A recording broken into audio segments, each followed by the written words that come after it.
शिवं शिवं। नमस्कार। आप सबका हमारे चैनल श्रीमद् होम रेमेडीज पर स्वागत है। हम आपको इस वीडियो में बताने जा रहे हैं, जैसे बोओगे वैसा काटोगे। ये कर्म के 12 नियमों में से एक नियम है।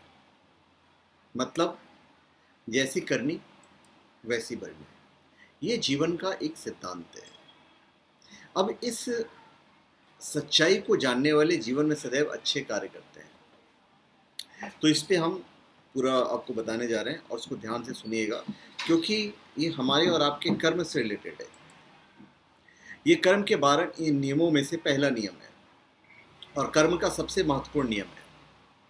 आप अगर कुछ भी अच्छा या बुरा करते हैं तो आपके पास लौट कर वापस ज़रूर आता है।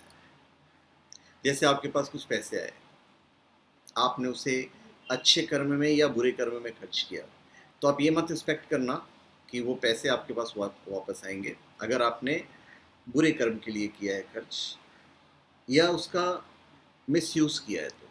पर अगर आपने सच्चे कर्म के लिए किया है तो पैसा आपको 3 गुना 4 गुना 5 गुना होके आपको डेफिनेटली रिटर्न मिलेगा।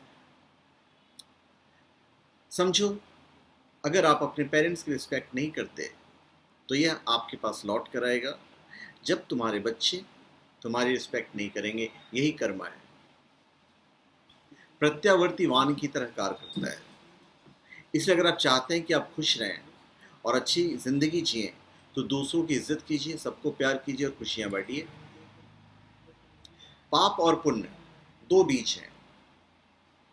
पाप के बीज बोने पर हम जहरीला फसल खाकर इस संसार के खेत में हम अपने जीवन को विषाक्त करते हैं, और पुण्य का बीज बोते हैं तो पुण्य का फसल उगेगी जो हमारे अंदर सद्गुण और सुभाष को अभिव्यक्त करेगी, ज्ञान का प्रकाश भरेगी।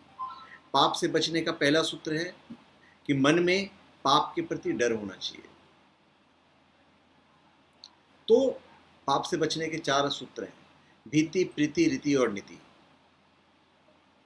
क्या है? भीति, प्रीति, रीति और नीति। चोरी, हत्या और अनैतिक आचरण, व्यभिचार, ये सब पाप है।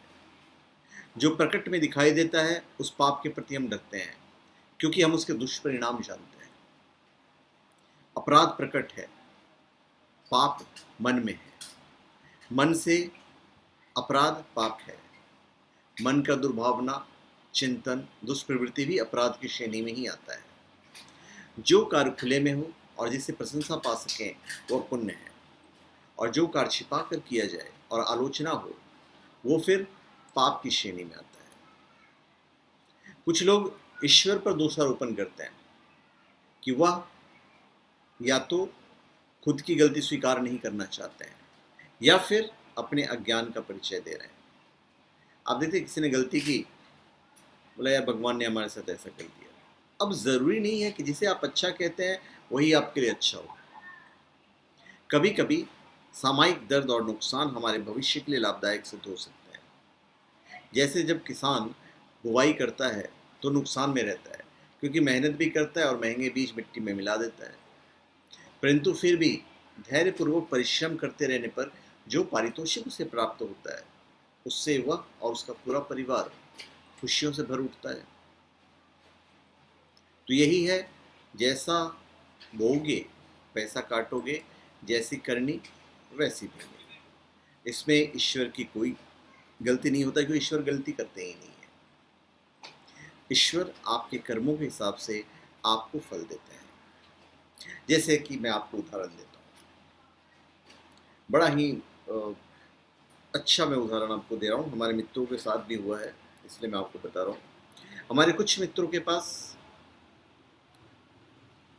जब उनका समय अच्छा चल रहा था तो उनके पास काफ़ी अच्छे पैसे थे।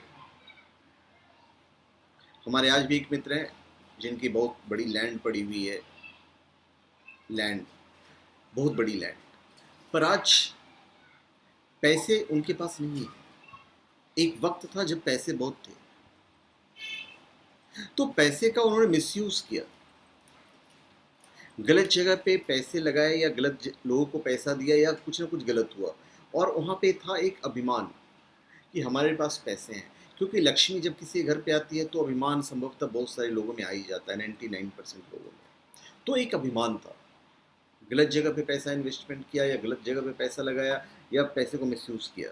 आज आज फिर जब उसका फल मिलता है, फल मिलने में थोड़ा सा समय लगता है।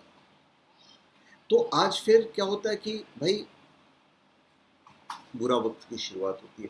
तो हम यहाँ पे भगवान को दोष नहीं दे सकते कि भगवान ने ये क्या कर दिया। भगवान ने तो आपको दिया था, आपने कर्म ही गलत किए, तो उसका फल तो आपको भुगत नहीं। तो ये मैंने आपको एज एन एग्जाम्पल बताया। तो धन्यवाद, आप सबका हमारे चैनल पे स्वागत है। आप हमारे चैनल पे सब्सक्राइब करें और अपने कमेंट दीजिए। धन्यवाद।